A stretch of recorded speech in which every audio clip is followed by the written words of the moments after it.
Good afternoon, everyone, and welcome to our third webcast in partnership with SōRSE Technology, where we'll continue to delve into the infused product market, this really exciting aspect of the cannabinoid industry that is seeing explosive growth, presenting phenomenal opportunity, and is really presenting a new way for consumers across the cannabinoid landscape, new ways for them to experience cannabis, CBD, and other cannabinoid-infused products.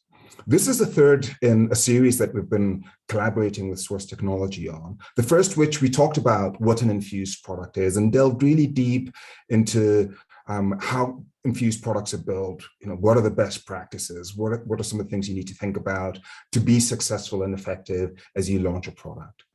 And then in our second webcast, we talked about how to scale your infused product. It's really easy to have a great idea, but it's a very complex process to get from an idea that you've been building at the dining room table or in your kitchen sink and get that into a retail commercial ready product that is going to be available in store shelves. And then today we're going to take that a step further. We're going to look at how to expand into new markets, how to use licensing as a strategy by which you can expand the market opportunity that you can capitalize on as you grow your product. If you have not listened to our preceding two webinars, you can access that and all of our other content at newfrontierdata.com. And we hope you'll take some time to engage with that content, because this series has been arguably the most robust exploration of this sector that we've seen on the market, and we think it's just been a phenomenal resource for those stakeholders who are interested in this market. So we have a lot of ground to cover in this conversation we're going to be having. So let's quickly get through the agenda and get this conversation started. So we'll do quick introductions of myself and our esteemed guest. We'll get into the heart of this discussion around licensing strategies for portfolio expansion, and get into the discussion in Q&A. Because we've had so many great questions, this is going to be a bit of a hybrid like we have done before, where we've integrated into the discussion a lot of the great questions we received from you, the audience, in advance. And wanted to really make sure that we could capture your interests and the areas you were most interested in through this conversation.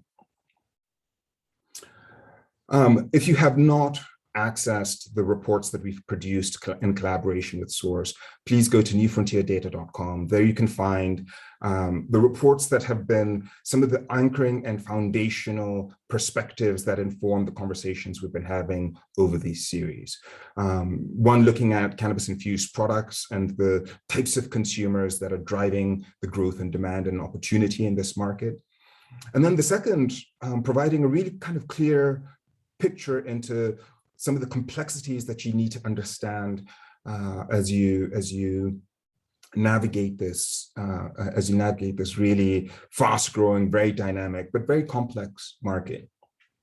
And finally, please submit your questions. Yes, this is a webcast, but we are going to be reading every single question that we get, and we will be getting back to you. We understand how valuable it is to have an expert perspective as you tackle these really kind of challenging issues in this space. So submit your questions in the audience Q&A interface that you have on screen, and we'll take those and get back to you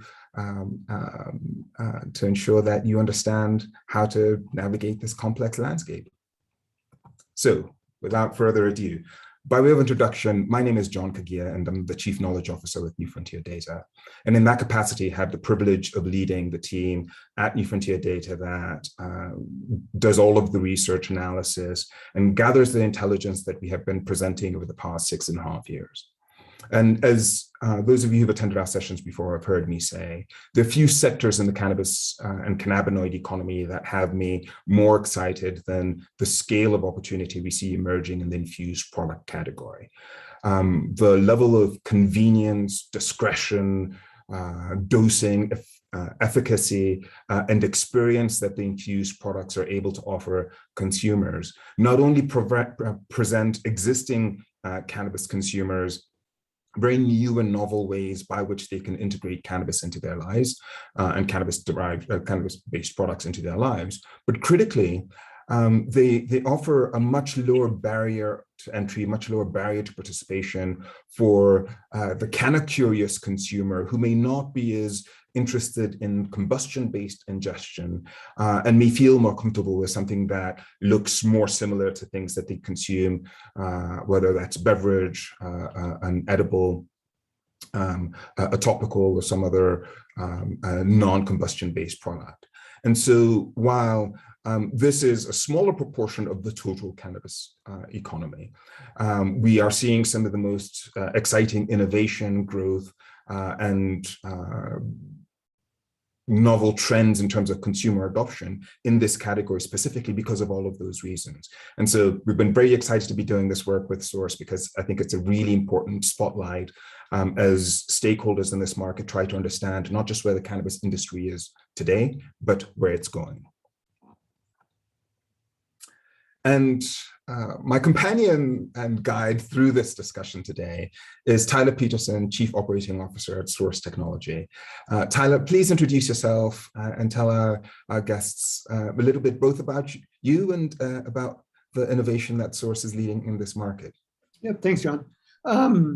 Yeah, I've been in the cannabis industry specifically for about 5 years now. SōRSE Technology, creating this emulsified THC and CBD that can be infused into edibles and topicals. You know, we've seen a lot of the landscape. We've seen it change a lot over the last several years. We have been involved in over a dozen different states, multiple countries, implementing not only our emulsion and other people's products, but managing a full line of products and the expansion of that, whether it be through partners of ours or creating our own facilities and launching it there. So we've seen a lot of the good, bad, and the ugly. And if we can take some of that knowledge and be able to convey it to somebody to become successful, then that's what we're here for. And SōRSE Technology can definitely be a key component of that as needed. Great. And the fact that you have been into more than a dozen markets, you've done this internationally, I think that's really where our conversation is going to be focused on today, is how do you scale and use licensing to do that? So let's get into the heart of the discussion. And I've been really looking forward to this one. We're going to be covering broadly 6 themes. Some of them which are mirrors of things that we've talked about with light touches in previous conversations. But this here is really going to be about getting into the meat of how to build an effective growth strategy. So I think, Tyler, it's really important maybe that we start off with helping our audience understand what are some of the biggest challenges or biggest pitfalls, the biggest risks that you're likely to face as you're trying to get a product off the ground. Because understanding that, I think, helps you think more effectively about whether you should be doing this yourself or working with a partner, working with a licensee to get this done. Yeah. So challenges and pitfalls, you know, again, it's specific for each individual person. It depends on the capital you have, how much money you're willing to waste, how much you're willing to risk. A lot of the things we see out there are with making sure you're understanding the markets that you're getting into. When we talk about infused products, it's everything from beverages to, you know, brownies to chocolates and everything in between. And looking at the specific market you're getting into in the state, whether it's medical or recreational, and seeing what is there, seeing what product you're going to bring to the market, what makes it better. Are you know, the cheaper, faster, higher quality, better distribution? All these different components add a layer to success that you can offer the retail store. So understanding where the gaps are in the market and what you can do to successfully fill those gaps is a key component to kind of eliminating those challenges. And a lot of people that come and launch a new product, they bring a skill set with them. And, you know, my background might be in operations and running things smoothly. But when I jumped into this to begin with, I did not necessarily have a food background. So being able to recognize where your gaps are and fill those with experts is going to save you months and months of time and issues in the long run.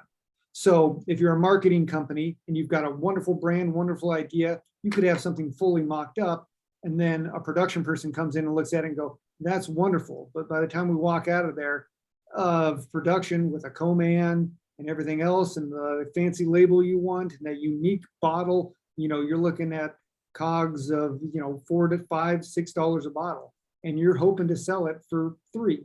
Let's do the math on that and see what makes sense. So, really being deliberate in everything you're doing, understanding the partners that you have, who's responsible for what, really walking through everything step by step.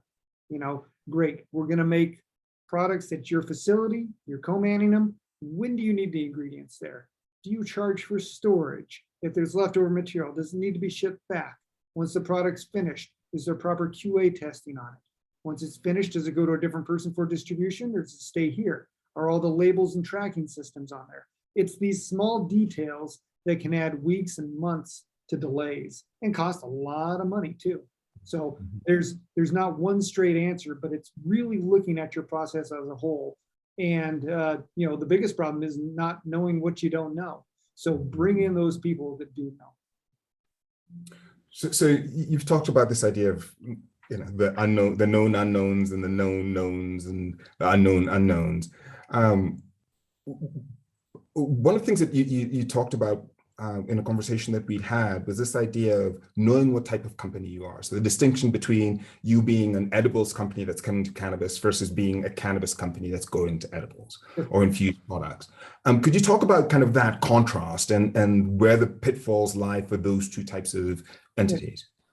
Both of those examples bring wonderful things to the table, but both of them can also leave some gaps. And those of you that are in the cannabis industry now, I don't have to tell you that there are a lot of people run into this gold rush, and some of them find gold and some of them don't. And some of them bring the right tools and some of them don't. So when going back to recognizing, getting into, say, the beverage or edible market as it expands, and say you're a processor that's doing very well and making your flower and your pre-rolls, your vape cartridges, whatever it is, and you look at this relatively small edge of the market thinking it is expanding and I want a piece of it. It's for those people, it's really evaluating your current system. Do you have, number one, the physical footprint to expand into this?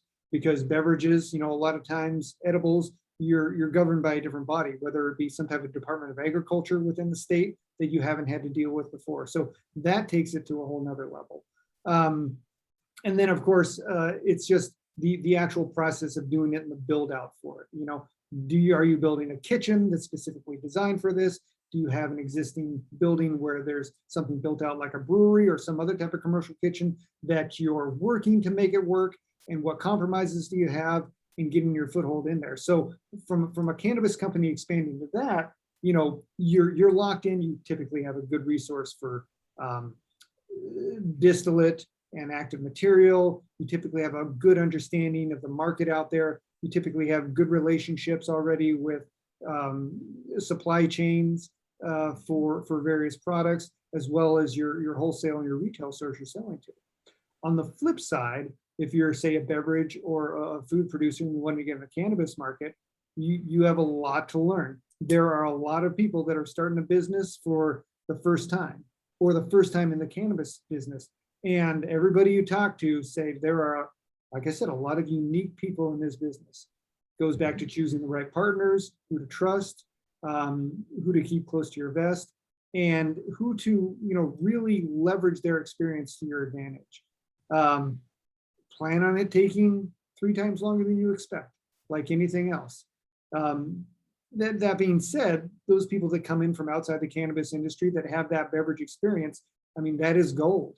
You can easily see something and modify an SOP of somebody who's perhaps making a mistake in their process that can save hundreds of thousands of dollars if you're making a large batch of a product. So again, goes back to looking at the strengths and the weaknesses of each other's and understanding it and working together to create a successful product. I want to just pick up on the supply chain piece of it, because there's some unique supply chain risks and challenges that come from doing infused products in this market. Could you talk a bit about that and where folks tend to be unprepared for Sure. some of the nuances that come with this space? Well, so you got to remember you're isolated to your state. Everybody knows that we're not crossing state lines with THC packaging. Everything's a little uniquely different. Sometimes the milligram level that can be put in the product is different from state to state. Definitely it is. So, when we look at supply chain, we've kind of got three different edges to it. You've got your active material, which is your THC or your CBD that goes into it. You've got all your other raw ingredients, and then you've got your packaging. So each of those kind of have their unique thing that you need to understand. Your active material, it's obviously working with your partner or whoever if you're extracting it yourself to create a good quality active material. And when I say good quality, that's kind of up to you to decide what that is. Do you want a high terpene flavor to it? Are you trying to match a specific strain? Do you want as neutral as a product as possible? Because emulsions will carry through some of that material. And we've done numerous taste tests in the THC and CBD industry, where even an emulsified broad spec or full spectrum material, you can tell between not only supplier and supplier, but crop to crop for what it is. So you have to fully understand that this is a natural material, and it is very difficult to get a consistent supply of material that will give you a 99% reproducible flavor to that as far as that goes. Now, there are some things you can do to mitigate that, obviously, with flavors and whatnot, but finding that consistent supply of active material is definitely key. And depending on your connections, it could be more difficult than others. Really depends on the state too. There are some states where it's got a huge supply, other states where you could be waiting weeks or months to get the actual material you want. So that's kind of the active material side on it. The raw material side, lead times are stretching out like everything. Really think about getting these materials and using real materials. Don't just go on Amazon and find ingredient X, Y, and Z and buy it. You need to go to a real ingredient supplier, get the real C of A, be able to track it. You probably have to buy in significantly higher volumes than you need, but this is going to give you the peace of mind and the backup when something goes wrong or you have to do a recall, to recall a fraction of your material rather than all your material. So making sure you choose the right partners with them.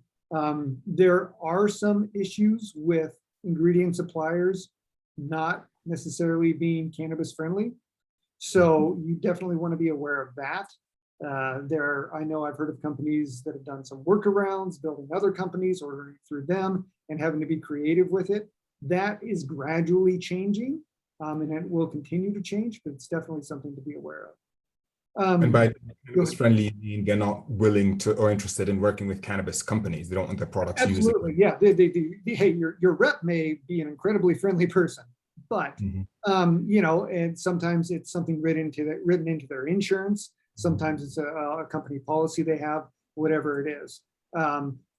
Some people it's a don't ask, don't tell type of thing, but it's definitely something to be aware of when you're making these relationships. Always, of course, if you can, don't leave yourself single-threaded. So if something does happen, lead time stretch, instead of 2 weeks, they turn into 3 months. Guy, I've got supplier B, it cost me 20% more, but I know I can get it here in 2 weeks. Could very well be worth it. So don't be single-threaded with a lot of that stuff. And then the last one is your packaging and your packaging, what goes into that. Obviously, designing your packaging to fit the specific state regulations for where you are is absolutely necessary. There's sometimes you can do things to, I don't want to say exceed state regulations, but when we talk about child-resistant packaging, there are some states where it doesn't have to be child-resistant, but it has to exit the store in a child-resistant bag. So if it doesn't cost you any more to make a child-resistant package, and you can sell that to the retailer, and that's a benefit, then that could be huge. It's something to evaluate when you're doing it. So looking at the specific state you're going into, and also the other states you intend to expand to, so that you can make sure that the modifications, if any, are relatively minimal. And then as far as picking suppliers for all your packaging equipment, volumes are still relatively low. Even the best-selling beverage are still only doing a few 100,000 every month, which sounds like a lot, and it is for the cannabis industry, but compared to drinking a major cola beverage or something, it's a drop in the bucket. A beer beverage is a drop in the bucket. So you can source things from offshore. Lead times are longer. Quality, if you do it right, is fine. If you don't do it right, it's not fine, like anywhere else, but replacing that material takes longer. So a lot of times we've stuck with domestic suppliers just because of the communication and the versatility for when, not if we need to change it, but when we need to change packaging, labels and whatnot. It is a much quicker turnaround. Fascinating. So talk a little bit, since this is really about, if you're thinking about licensing, then this is at the point of scaling. Talk a little bit about why it is so difficult to go from small batch to big batch. Like, why is it so difficult to maintain consistency, in particular when you start to scale? I guess it's not difficult if it's done right, but I guess doing it right can sometimes be challenging. I think there's a lot of people out there that do a great job at making candies in their kitchen, and can do it on a small scale. But even going to I won't even call it big scale, but a medium scale is dramatically different. And when you start looking at your labor or the labor of somebody else to do it based off of the design you have, you're going, wait a minute, all of a sudden it costs me, $1.20 per 100 milligram cookie to get all this done by the time I'm done. That's ridiculous. So as you develop it, and I think there's a lot of incredibly smart people with wonderful ideas that can do it on that small scale, but making something in the back of the kitchen is just different than in a huge production facility. And it also requires different quality controls that a lot of people don't take into account, that add cost, add time, add everything else. So when you pick a partner, they may or may not have these in place. If they have a quality person, then definitely use them as a resource. If not, you'll have to bring somebody in. Sometimes you'll pick a partner where they already have a beverage line set up, and you can ask them the questions or bring a quality person to ask the questions, and you're like, please have it together. Sometimes you pick a partner where you are actually building out the facility to meet your needs, and it takes a bit more knowledge to do that. So those are some of the hiccups you can run into. That's right. So maybe one final question around product development, and this is from one of our audience members who sent this in advance. We know that there's been very large growth in the CBD market broadly, but is there an opportunity specifically in the high CBD product category? Like, what are you seeing on this idea of high CBD in the high CBD product market? Yeah, I mean, I think there is. I think the bulk of what I've seen is in the lower milligram social beverages for CBD. We've all seen them, whether it's 5, 10, 20, 30 milligrams in a sparkling water or something. And those have been very successful. High milligram stuff, upwards of hundreds of milligrams. I guess I could see growth in that, but I haven't seen it as much as I'd like to. I think the benefits of the CBD become significantly more noticeable at those higher milligrams. And I think that's something definitely people need to explore. But I think people are looking at more from a social, just enough to reduce that anxiety, whatever the other components are of CBD that they're going after to keep them tapping along rather than the high dose. So time will tell, but it could definitely expand. I think a lot of it has to do with the research out there and what people believe and how they want to leverage that. And perhaps also some consumer education needed in there to help them understand the delta in experience between a low dose product and a higher dose product. Absolutely. So I guess this gets us to kind of the heart of one of the anchoring themes of this conversation, which is build versus license. Mm-hmm. And maybe I'd like to start with just assuming you want to build your own product, what would you think, what would you say are some of the benefits of doing it yourself, of going it alone, just investing the resources to build your own product? So you're talking build your own product or build your own production facility? build your own production facility. So I'll That's license. fine, and that's fine. Yeah. So, yeah, I mean, it really depends on what your vision is. I've done both, and honestly, both have been successful. The disadvantage to building your own production facility is obviously you're investing a lot in it. You want to have a broad enough portfolio in your products to be able to support that one facility. Whether it's partnering with somebody else or having enough from the very beginning to get it up and going, because it could very well take years before you see something really take off and you're able to cover what you've invested in that. That being said, you have a lot more control. And if you know what you're doing, it could be a very, very good way to set up a facility, produce your own product, and then eventually be able to have the ability to produce for other people and create income on that. And depending on how your partnerships are made up, you can be the one that sells your products and then brings in someone else that has complementary products to expand your portfolio. And when you're looking at a sales team that goes out and does that, you're looking at a one-stop shop for that store, that retail store, to be able to come to you and say, hey, great, you've got high milligram, you've got low milligram, you've got stuff with sugar, you've got stuff without sugar, you've got something new and unique, you've got the unique stuff for seasonal things. Everything I need here is pretty much covered. So it gives you a lot of versatility in what you're doing, and then a lot of control about how the product's produced and what the outcome is. When you're looking at partnering with somebody and licensing your product, you're relinquishing a lot of that control. You obviously have to trust them. You have to understand what their capabilities are. You have to set those and really come to agreement with what the sales goals are, and a realistic agreement and realistic expectations, because everybody's got ideas of taking over the world with their new product, and they may think it's the best. But what's your plan A, B, and C when you don't hit those sales goals? Or when it happens, when you exceed those sales goals, when you pick a partner and they say, yeah, we can make easily 20,000 bottles a week.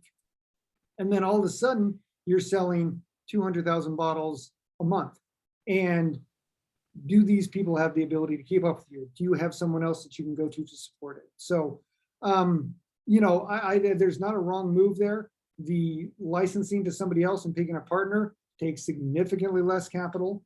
And if for some reason that market doesn't work for you and you've got the agreement set up, it gives you the ability to much easier pull out of that market and reinvest your resources elsewhere. So we've definitely seen people do it that way, and just gives a lot more flexibility to what you want to do. So what advice would you give to somebody who has a great product concept? They've dialed it in and now they're at that inflection point of trying to decide, do we build our own facility or license this thing out? Sure. The first thing I would say is, if you have a great product idea, there are 100 different ways of people saying, hey, my product's ready to go. We've had with SōRSE technology, because providing this emulsion that could be the active material behind it. We've had people come to us and say, we've got a product ready to go, and it's written on a cocktail napkin, really sketched out and ready to go. And we've had people that say, we've got a product ready to go, and they are a major food production company that has done the tests, they've done the R&D, they just want to add an emulsion to it and see how it tests. So there is a wide range of saying it's ready to go. And I guess I would say, work with what your idea is on ready to go, because you could come up to that co-man or that partner and say, we're ready to go. And they can say, you're absolutely not. Or they can say, yeah, you are. Let's get rocking and rolling. So when they have it ready to go, it's starting the conversation. And that partner, if they're good and they have their act together, they will ask you these questions. Say, great, I'd love to see your SOP. Send me some samples. What emulsion are you using? How are you infusing it in there? What's your vision on this? What marketing collateral do you have? All these questions you do, if you're launching it, you should have laid out, ready to go. And it doesn't necessarily need to be laid out, but these are things you're going to have to do. So if it's not laid out, well, it's great. Here's the checklist on what we need. We'll see you in 4 months. and then we'll be able to help you. Now, sometimes choosing a partner, if it's a co-man, they're simply producing the product and then shipping it off somewhere else for either you or somebody else to market and sell it. So there's hybrid versions of this, but ready to go is kind of a term that's used loosely in the industry, I would say. So the more detailed thought you can give it, Absolutely. Yep. Faster the turnaround. If you say somebody using the napkin or the cocktail napkin model, which I think tends to be where a lot of folks who are new to the space and just see opportunity, but aren't as experienced on the manufacturing side, they're more likely to tend to be on that less advanced stage of development. If they came to you with a cocktail napkin, as SōRSE, is this something where you're giving them a checklist to go to kind of keep refining the idea? Is this something that you would then be holding their hand with them to get them to finalization? What does that collaboration process look like? Yeah, right. Really, it can work both ways. We do have, at SōRSE Technology, we do have the resources to be able to do full product development. And I mean, we've seen plenty of products come to us with pretty good ideas to start with. But then as we start asking questions and picking it back a little bit, that product by 3 months later could morph into something dramatically different. So we do have the capabilities to absolutely do that. Typically with full product development, because if we're looking for a partnership with SōRSE Technology as the emulsion, our prices to help develop and handhold through this process are significantly more competitive than if you were to go out to a third-party company and say, hey, I've got a product here, it's an orange soda. This is what I want to make. I made it in my bathtub. Vet it for me and turn it into a real commercialized product. I mean, that could easily cost $100,000. So we have the capabilities to do that. And if we, say, for example, sign some type of minimums or partnership with their purchase of SōRSE, we could cut down that price dramatically. And the capabilities we have here in-house and through our partners is everything from stability testing, potency testing. We've done full evaluation on can liners and scalping studies, a lot of the things that people haven't done that we can use all this knowledge and resources over the last 5-6 years to be able to apply to your product and cut that build out time down significantly so you can get to market quicker. You talked about a couple of the risks with licensing, one around quality, another around their ability to scale, particularly if you planned on 20,000 bottles and they're at 200,000. What are some of the other kind of potential risks that come with licensing that you should be aware of? Well, so I mean, licensing, if we're talking about licensing to one specific company, production is a component of it, but sales and distribution is another part of it. And with that, how do you motivate their sales team? Say you've got an existing partner or a partner you're using, they sell their line of products, we have our line of products, we're bringing them in there. How do I motivate them to sell our products as much as they're selling theirs? They could be making less of a profit margin off it because, it's not the in-house brands. So giving them the resources to be successful, there may be additional hand-holding that goes into that to make it successful. There could be more additional incentives to their sales team that you have to work with to do it. So that's something that is an ongoing conversation we have with some of our partners. I know some of our people who use our emulsion are having struggles with that to, nobody cares about your product as much as you do. And it's difficult when you see missed opportunities on what you have done. And you've got to remember, you're one of 12 brands they're selling. And how do you become their top priority? So not only with sales, but with distribution. Distribution is getting more and more figured out. Sales is still, there's a relatively high turnover. A lot of it is based off of relationships, who knows who, getting into stores, continuing to educate the retail stores on your product, because there's a lot of turnover with your, out here in Washington State, we call them bud tenders, those that work at the retail stores. So knowing that, keeping them up to date with education on your product, making sure they know the latest and greatest is also key. So There's a lot of components that go into that. And I don't know if they call it risks, but it's things to be aware of. It's not a set it and forget it type of system yet. To quote Ron Popeil, that is. That's good. Two questions just related to kind of market structure as you think about building versus licensing that we got from our audience. So one is around this idea of vertical integration versus horizontal integration. From the types of clients and partners that you're working with, are you seeing an advantage to either of those approaches? Is there greater advantage to either working with or being a vertically integrated company versus being a horizontally integrated one? So as most of you know, the states have it set up so you can either be vertically integrated or not. And typically, if you're in a state where it is vertically integrated, most people are taking advantage of that and are vertically integrated. And that means that they've got everything from, they're growing the cannabis and they have a retail store and they control everything in between, extraction, production, all that stuff. The advantage to working with a partner that is vertically integrated and has all those resources, it might be easier to get that active material quicker, more reliable. You're not having to go to multiple sources to find it. They typically have, if they got retail stores set up, it's wonderful. If they have 3 or 4, it's fantastic. If they've got a much larger chain and you're already in those stores, you can already get a footprint. That being said, not being vertically integrated I don't think it's that big of a deal. You might have to pay a little bit more money for distillate or active material because it's not necessarily being produced in-house.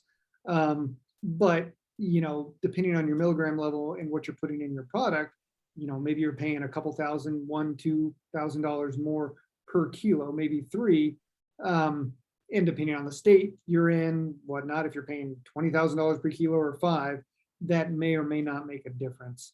So cost is a component to it, but not necessarily a major component. I wouldn't look at either one of those as being a limiting factor for me choosing a partner, though. And a variant of that, which is being an unlicensed company. So you're trying to create a cannabis product, but you don't have a cannabis license, working with a licensed partner to try and get that product to market. Could you talk a little bit about that? The white labeling. So with that, again, it's understand your state rules and regulations. Work with a good cannabis lawyer when it comes to that, because there are some things that you can do to help support your customer, and there's some things you can do where it's absolute hands off. There are some things, if you're an unlicensed company going in there, there's some things, royalties, there's limits on what you can pay in some states. Sometimes there's not. So these are all things that you should really get dialed in before you start having that conversation, so that you don't get 90% of the way into your contract and realize, hey, that royalty I was looking for, you can't pay me that much because I'm not in the industry. Or even if you're in the industry. So, or even sales on that. Say, guy, you guys are going to manage sales, but I'm going to also have somebody down there to help support you. Does that person become a contractor working for that license processor? Are they working for you? Is it legal if they go into a store and talk to them about their product and sell it or don't sell it? Or they're a brand ambassador worth of sales. So there's several different components that can go into that, where an unlicensed company could run into issues. That being said, I know of several companies that do not have license where their products are being sold in those states, and it works very well. It's just being aware of it. Sometimes your partner has these answers, sometimes they don't, but getting those figured out before you jump into the pool is definitely key.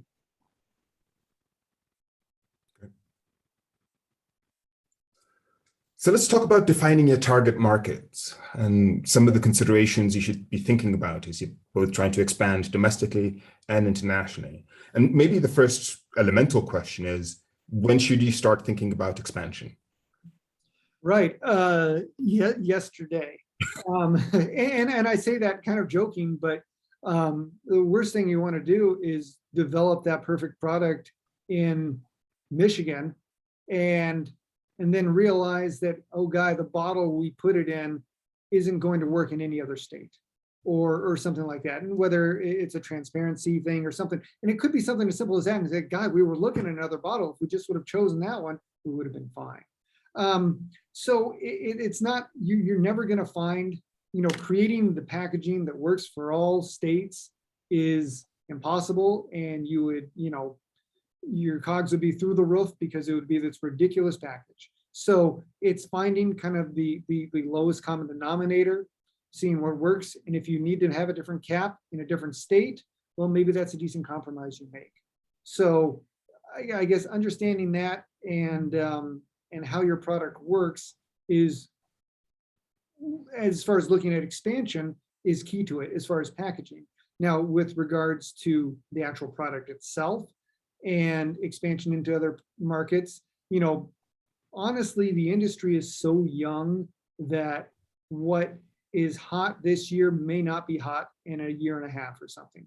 So I don't think I would say Southern California's got one theme to it, Northern California's got another, and Ohio, it's really hot doing something else.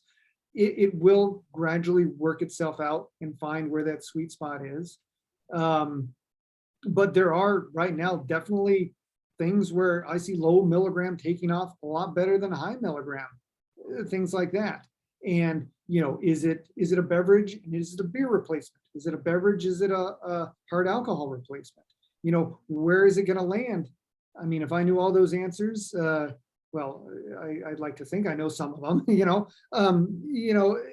and that's kind of the fortune teller thing on trying to figure out exactly where these markets are going. So it's looking at trends, looking at what's selling now, looking at where the gaps are, and seeing how easy it is to get into those markets you want to get into. That's such a really critical point, because while the general trend is toward adoption of newer novel products, there's a lot of variability across markets as to how that's evolving. So really critical first step is understanding this particular nuances of the markets you might be considering before you commit to a growth strategy. Absolutely, absolutely. And sometimes it's as simple as, hey, this state, I'm really pushing 100 milligram beverages everywhere I go. And I look at that state coming up and they go, well, we got a 10 milligram cap. Okay, but there's a loophole for X, Y, and Z. And so you're looking at that and say, okay, is it worthwhile me taking a risk with this loophole? If I can get through, maybe I'll be the best, most successful product out there. Maybe I'll lose all my money trying to do it. I don't know. Maybe the law will change in 6 months. So there's a lot of calls you kind of have to make on the fly for how you want to invest in a market and if it's worthwhile. So we had a couple of audience members ask both about expansion into Europe and then expansion into Africa. And from your vantage point, how does expansion into these markets change your calculus on either build versus license? And then there's beyond that, the navigating the process of getting a product launched internationally outside US borders. Right. Man, you thought going state to state was tough to cross an international border. We've done it. SōRSE Technology has done it primarily in the CBD side of things, and some in the THC side of it.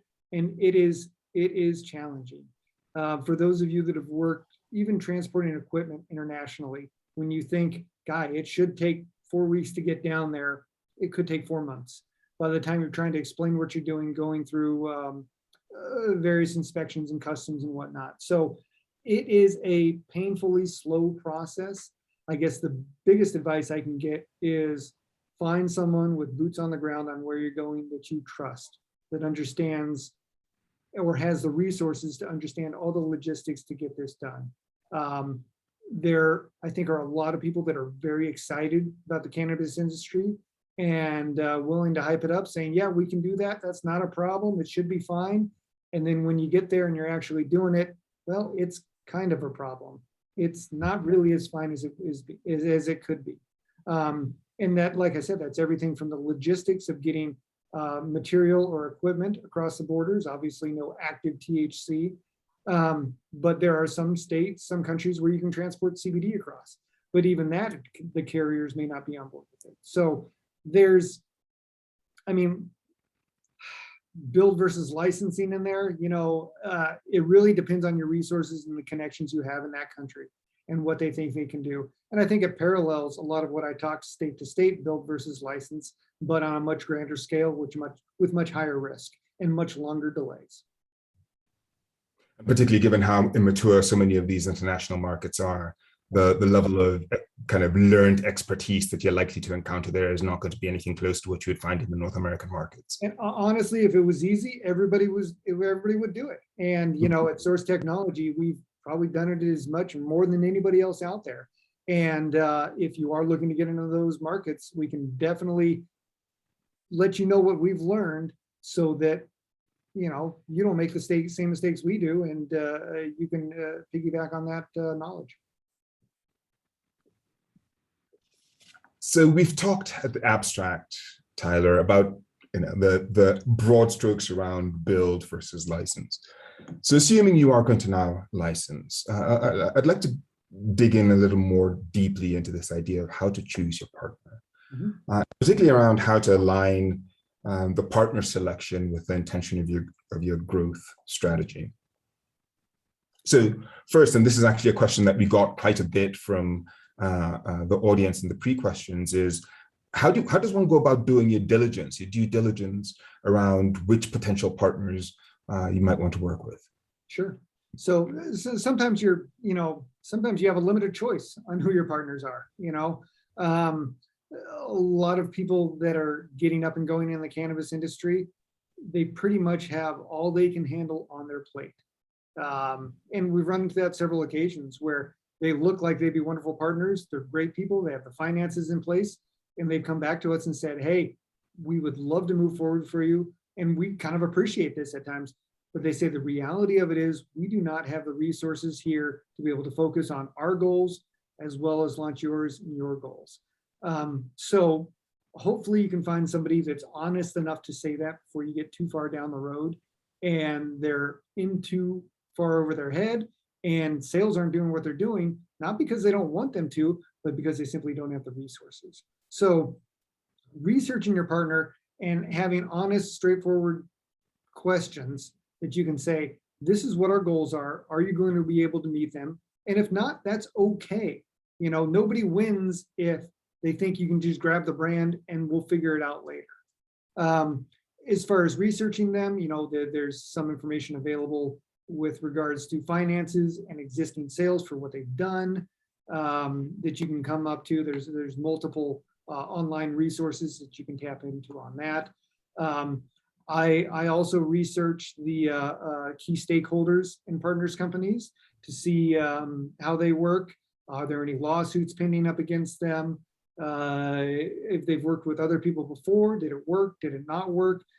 Sometimes it's as simple as a basic Google search. Sometimes you got to pay a couple extra bucks for more in-depth. But these are all things that's going to take you, a few hours to do that could really save you a lot of time.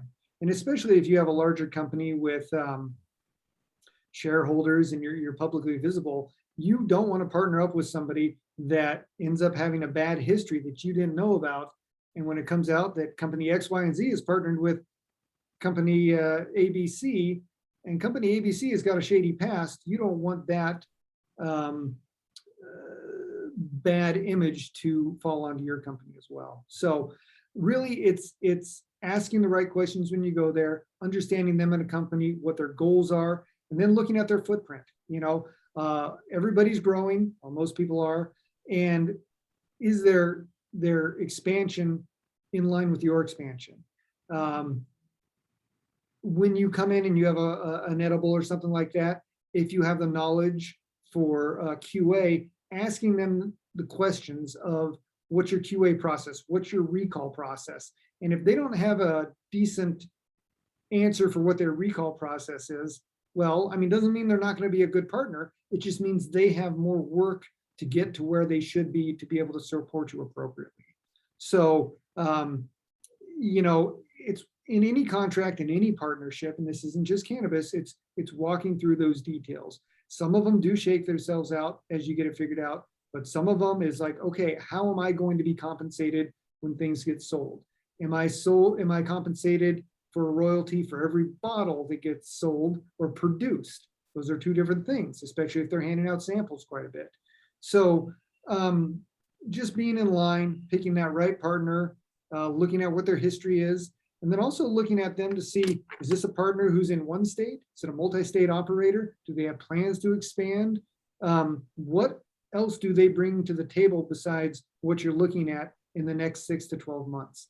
And how can their expansion and their views of growth benefit you in the short term and the long term?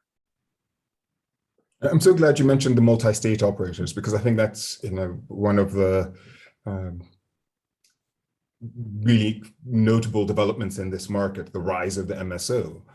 Talk about some of the trade-offs in trying to work with an MSO as a partner in this case. Sure. Sometimes working with the smaller company is much easier. Meetings take half as long. There's not as much input. Everything gets decided and you're moving on, and it's great. Larger companies, more people with input, which is good and bad. Most of the time it's good, but there are times where a 10-minute decision turns into a 2-week debate. And in the cannabis market, time is money. The sooner you can get that product out, the sooner you have the opportunity to start creating revenue and putting that money in your pocket. So for us, speed to market is absolutely key. So having your act together when you come to these partners, whether they're a small or a multi-state operator, is going to help you a lot and let them know that you have what it takes to succeed. Of course, with a larger multi-state operator, in your contract, you can write, here's the plan with expansion to Nevada, Illinois, Ohio, wherever else they might be, to be determined, but based off the foundation of this.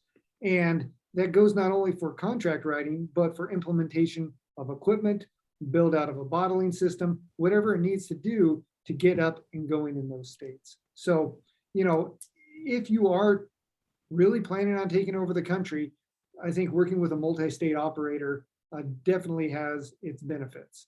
Not necessarily a major limiting factor, but if they aren't, but it, from my experience, it's been a pretty good trade-off for them having that ease to get into other states.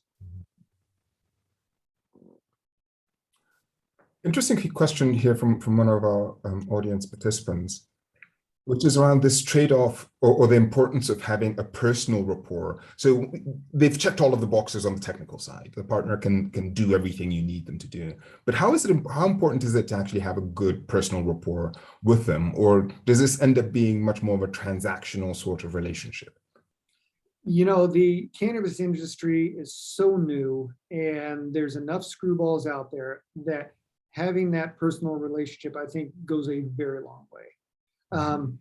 And a lot of people listening here are the same as me and a lot of other people who they're workaholics. I showed up pretty early this morning. I'm going to work pretty late tonight. And there's a lot of people where, God, I've got a question at 6 p.m. Send them a quick text message, just checking on this because I want to get this knocked out, and that person will get back to you. Most of the cannabis industries I know aren't union jobs, and these people are working anytime they can to get their business up to where it needs to be. We've worked with a lot of people that have been very good with that, and understanding that the goal is we want to create a successful product for you to sell and market, and we're both going to win here. And when everybody understands that, and somebody doesn't feel like they're getting screwed all the time, then everybody's willing to fight and work hard for that, and everybody reaps the benefits of it too. And then everybody smiles a lot more too. So I think that's a big part of it. Understanding how to communicate with that person, where their sweet spot is, and building that relationship for sure. That's great. Really well said. Another question, just in terms of choosing one's partner. This is a little further afield, but I thought you might be able to address it. Our audience member is wondering why some cannabis operators might not be as eager to learn about the value of cannabis safety management systems, or perhaps other sort of kind of formal protocols to ensure safety, quality, and efficiency. Well, I mean, it costs more, first off. You're adding extra steps, extra touches, extra delays every time you put in these kind of safety nets. Yeah, you can produce a product and not test an edible for micros at every step along the way. But if you do, and you get a red flag for micros for a bad or contaminated product, a lot of times you can catch that before it gets out to market. Or if you do a recall, you're only recalling a small percentage of it, versus not doing that, thinking you've tested it once here, we should be good for the rest of the way. You're taking a much higher risk. So it's kind of a risk management thing on what you run into there. Some of it is simply not knowing. There are different requirements for different types of products, especially in the edible world, for what you need to test, and also different requirements for the state for what you need to test for a homogeneous product, how it's broken down, the dosing of it, all these things. A lot of that is regulated, but some of it is not. And if you can create a superior product, and when you walk up to your store, the retail store, to sell it to them and say, our product is better because of X, Y, and Z, because of our reliability to produce it on a regular basis, because we've got these checks and balances in place. We're not going to, and it's everything from a safety thing to a reliability thing. So we're not going to run out of product for you because we have redundancy with processes we have. Because if we do have to make a recall, we can replace that product within 24 hours. All these things give confidence to the reseller that is going to make you look significantly better than anybody else. And a lot of times that can justify a small percentage of a higher cost because it's a better product.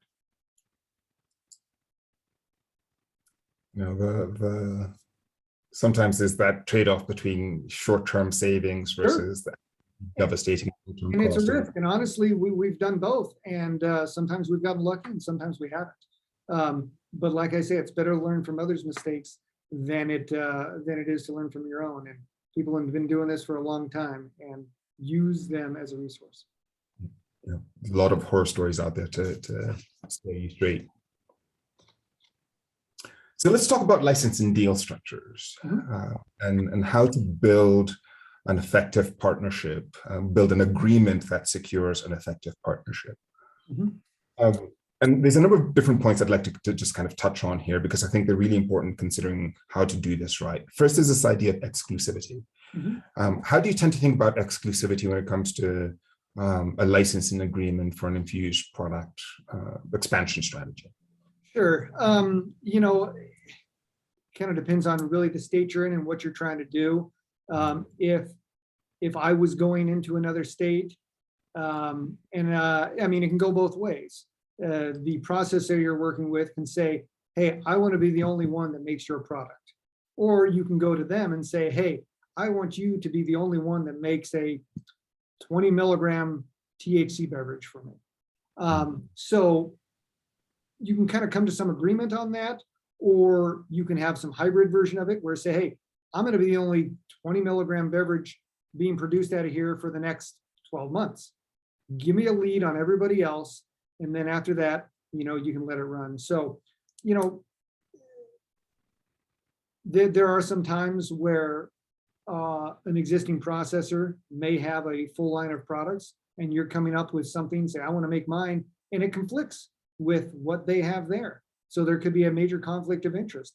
And you may say, hey, I'm willing to bring mine in if you drop yours. And they may say, yeah, that's great. Ours isn't doing that good. Let's launch yours up and make it happen.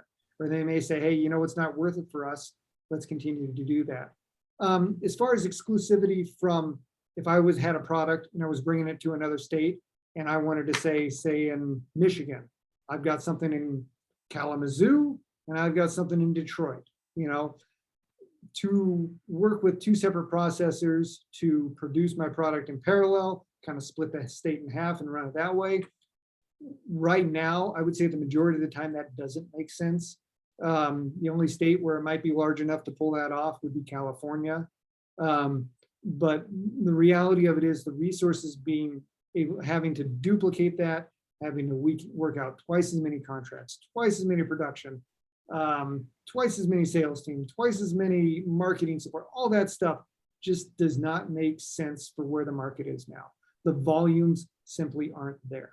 So, play it by ear, but in general, really we're not exclusive. Even if I were to pick somebody, say in Michigan, to license a product, it's definitely not exclusive, but reality of it is it doesn't make sense for me to start to look around at anybody else unless something happens.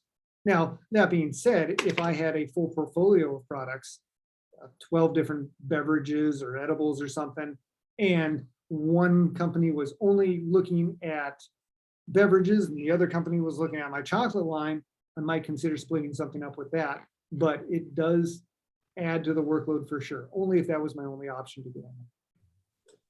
Well, so riffing on that, and maybe there's a territoriality piece here as well, but this idea of working in series versus working in parallel.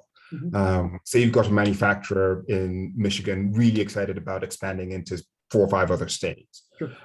What advice would you give them about how to build that expansion strategy in terms of either trying to full blast into the market all at once with different partners in all of these different jurisdictions, or just trying to take one at a time and go in series, which will be a much longer process, perhaps less resource intensive? Yeah, I mean, it's resources on their side, resources on your side, it's resources on everybody's side is really the limiting factor for a lot of people. If you have the funds for it, I would say hit it as much as you possibly can to expand. Chances are one state might take 6 months to get up and going. Another state might take 2.5 years.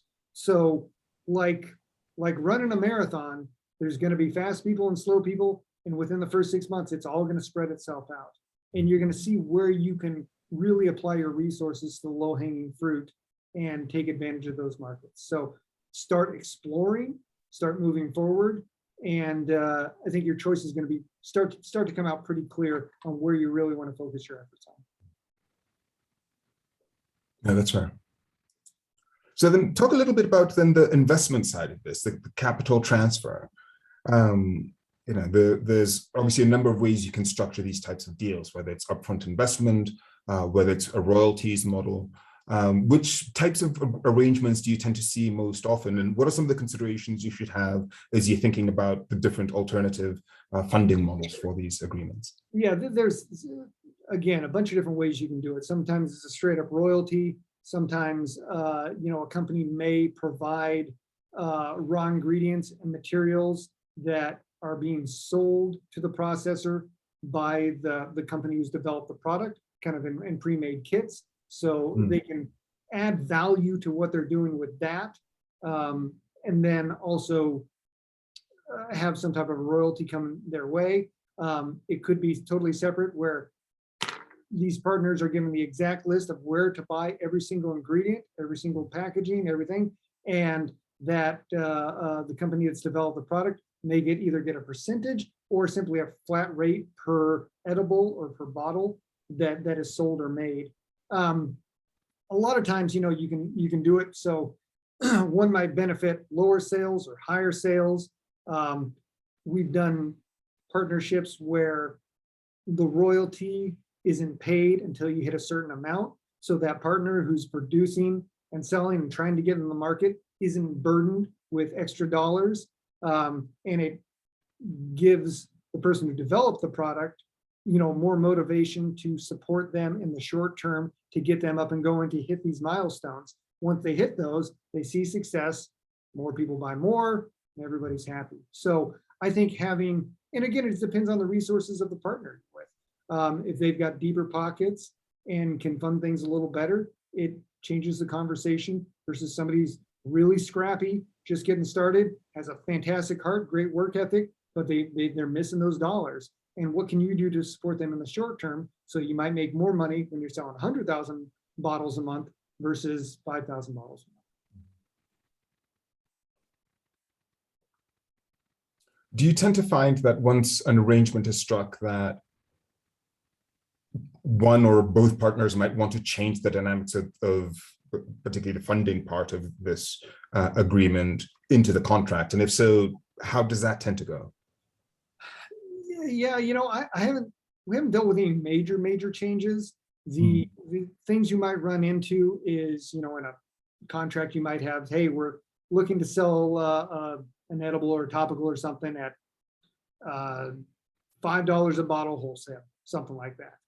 And as and this is on the early stages of the contracts get signed, and more things change, different products come onto the market, and you go, well, you know what, we got to change our price to $4.50. And as long as everybody's in agreement that, and it may affect one partner more than the other, depending, if it's a flat rate or a percentage or something like that, or the COGS are folded into one person's profit versus another. So I think all of those things you've kind of got to take into account, but the majority of the ones that I've worked with or seen my partners work with have stayed relatively stable. And I think that's kind of the big vision when you're looking at it. It says, okay, knowing what milestones you're going to have to hit to when you kind of become profitable with it. Is it selling 10,000 bottles a month, or is it 100,000 bottles a month? And what resources are going to change as that modifies. And as long as everybody's on the same page and understanding it, there may have to be some reevaluation if sales numbers aren't getting hit. But I haven't seen any major modifications to contracts because of that. Fair enough. One more thing about licensing deal structure. Do you see a distinction between, say, white label and private labeling versus the type of licensing that we've generally been talking about here? Or are they just all variants on a theme? No, they're definitely different. When you're talking white labeling, it could be something as simple as, I want you to make this, and then it comes out the other side. So when you're licensing, you're trusting your partner to take over much more of the responsibility. When you're doing a white labeling, you're managing much more of the production of it, and the distribution of it, and the sales of it, and supporting all those pieces together much more than you would in the license setup. So it definitely takes a different skill set, definitely more hand-holding. The outcome is kind of the same, but you're relying on your partners in different ways, for sure. Talk about some of the scenarios in which you think the white labeling approach makes more sense than licensing. Sure. It comes down to control. And one of the instances is if you want to control perhaps your sales more, you can have somebody, say, white label your product, produce it per your specifications. And if you're selling a product that takes a lot of education to those retail stores, that might be something where you're white labeling them to produce it, and then you're managing sales, or you're dramatically supporting sales significantly more because other sales team haven't been able to convey that message to those stores as well as your internal salespeople. And we've seen that kind of with multiple things. We've got a topical where it takes a big education to it, a constant education. When people get it, they get it, and it's fantastic. And it's the same thing with something like a low milligram beverage. It's wonderful products out there that are so different than what your classic cannabis consumption is, as far as raw flower and things like that, that there are a lot of stores that say this isn't worth it. So you have to go in and justify it, say it is. It brings in a totally different demographic than what you have here. And not only that, but this is something that can bring in new people. You can have existing people that you can add on to. So it's really selling the benefits of these products. And it's a heavy manual process. Absolutely. So that's definitely an instance where having a white label and the labor involved is definitely different than having a license structure. Well, that's a perfect segue into the final theme we're going to be talking about today, which is the post-license brand building. And how do you build an effective marketing strategy once you've actually got this collaborative product established? So Maybe just kind of the first question is, how do you tend to see, particularly in your licensing agreement, the post-development marketing process happening? How do companies tend to work between them and their licensee to ensure that there's an appropriate level of marketing being done, or the right marketing is being done for the product? Sure, and part of it is, it goes back to understanding your state, understanding your industry and what it is. Are you in a market where there are already a lot of beverages, a lot of edibles out there, and you're another one coming in?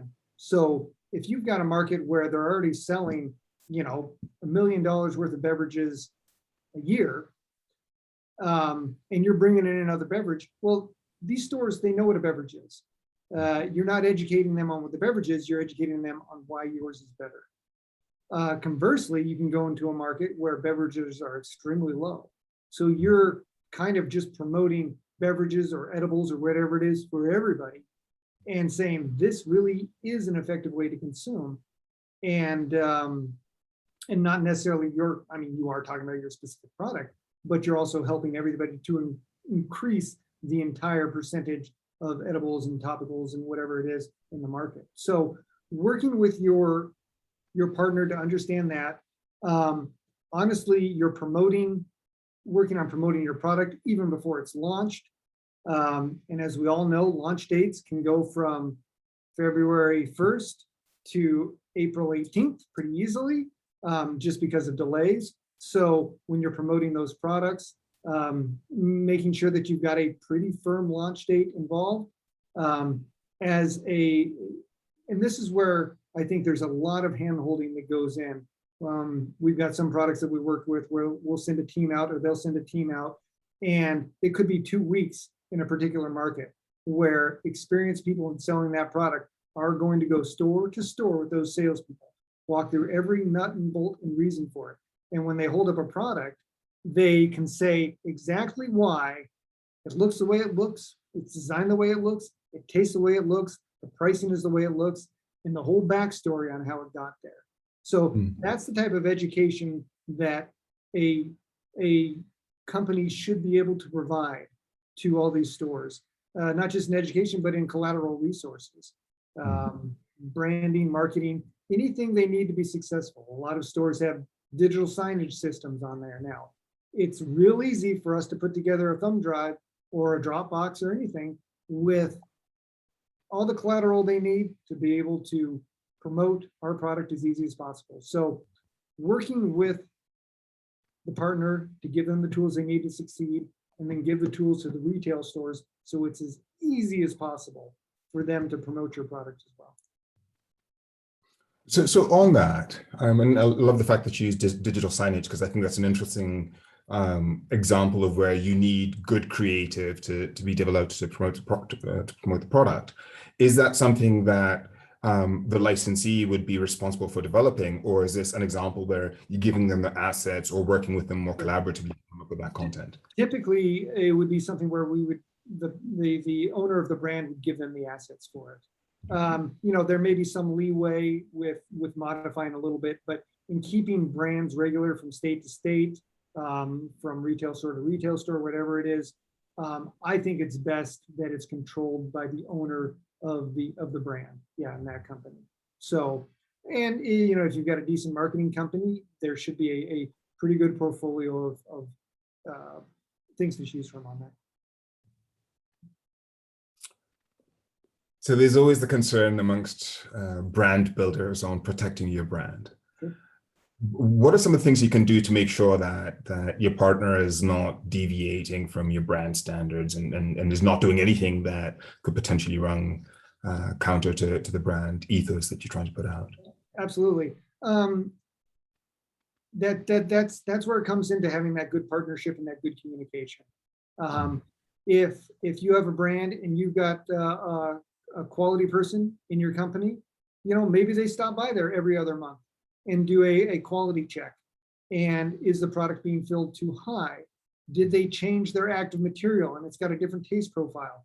All these little things you kind of have to either write into the contract or be comfortable that your partner is going to notify with you when you say, you know what, your caps were good, but I found one for 3 cents less. And okay, that's great. But when that cap leaks 5% of the time, all of a sudden it's not worth it. So a lot of the times you've developed this product and this is your perfect product. And well, it may not be perfect, but everything was designed for a reason. So I would say, have that conversation, say, I am open to modifications of this, but let's work with me because I may have already done that. I may have already made that decision and made that mistake and found that a heat shrink label is not as good as a sticker label, or found that, whatever it is, or they may come back and say, hey, you know what, we found a better cap. It is cheaper. And you look at it and you test it and you go, you're right, run with it. Great. You just saved 3 cents a bottle. That's your money. Fantastic. So, there are things you can do. I think that good communication and that quality review is definitely key, because sticking with those SOPs that you've built and how that beverage is made, some people might look at it and go, well, heck, I can mix the sugar in the water now, or I can do it later and it doesn't matter. They may not understand the why behind it, because if you mix it in a different order, then the emulsion reacts differently and separates or whatever happens, and so having the people understand the why behind what you've done, I think, is also key. Well, we've covered a huge amount of ground over the past nearly 90 minutes. So maybe one kind of overarching final question as we close here, which is, given how much the sector has evolved, this category has evolved over the past 5.5 years that you've been doing this, what are some of the new developments you see coming down the pike as this market continues to grow, particularly in the way in which partnerships are structured, licensing deals are made, and products are brought to market? Sure. I think the biggest thing I've seen, especially over the last year, is the growth of either white label co-manufacturers or people that are willing to, partners. And I guess primarily white label manufacturers, and the volumes that they are capable of producing. Right now, if I were to look at California, for example, I would say there are more people that can produce edibles and beverages out there than there is demand for it. So using that and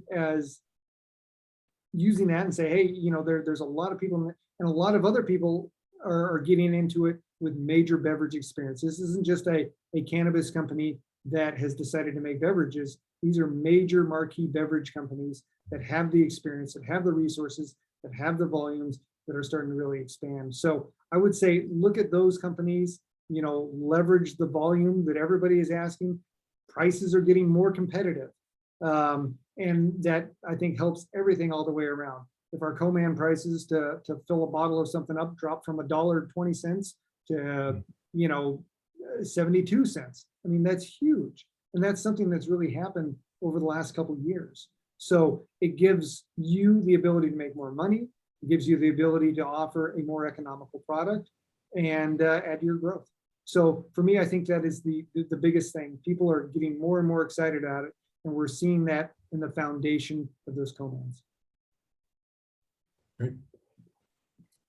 So as we close today, Tyler, any final advice to somebody who's looking to get into this space as they venture into this brave new world? It's crazy. Yes, you can be absolutely successful, and you will make mistakes along the way. Choose the right partners. Be deliberate about that. If it means you have to wait another couple weeks to make sure that partner is vetted correctly, do it. Know your market. Have a realistic expectation of what your sales can be. There are some beverages, edibles out there that are extremely successful, and there are some that are just barely tapping along. Where your product's going to land is to be determined. Sometimes it's how much money you've got and how much you can suck up a loss. Sometimes it's how much you can keep up with production. So time will tell. SōRSE Technology has been on both ends of everything with our partners and with products we've developed, and it's been a really fun ride so far, and it continues to evolve. With new states coming up, new rules and regulations, we are just getting started. And that's what's really exciting about it. Hear, hear, hear, hear. Well, and I think the only other tip or advice I would offer is do your homework. And what better way to do your homework is through the phenomenal content that we've been collaborating with SōRSE to produce, both in the reports that we've produced together and in these series of both webinars and webcasts that we've done over the past year or so. Tyler Peterson, Chief Operating Officer of SōRSE Technology, thank you for the phenomenal insight that your team have been sharing with us. This has just been a font of intelligence and wisdom for stakeholders who are looking to get involved in this space. For our attendees, thank you for joining us and following us over the course of this journey. Such an amazing webcast series of webinars. It's not too late to submit your questions. There's still the audience Q&A button. Clearly, Tyler and his team know absolutely everything that you need to know just about, that you might want to know about this market. So send us those questions and we will get them answered. And I'll just close by putting up our contact information for those who may want to reach out directly. Tyler and his team have been phenomenally gracious in just being very, very responsive to the queries that they've been getting. And we think that, you know, you're going to be hard pressed to find a better guide to help you navigate this phenomenally exciting, but clearly very, very complex ecosystem. So to our attendees, thank you for joining us. It has been an absolute pleasure to guide you through this three-part webinar webcast series. My name is John Kagia, Chief Knowledge Officer with New Frontier Data. And on behalf of the team at SōRSE, the team at New Frontier that have been working over the past few months to bring you this content, we thank you for participating in these webcasts. We thank you for the phenomenal questions we've received. And we look forward to seeing you in future content that we produce. Until then, please do take care of yourselves and each other. Thank you.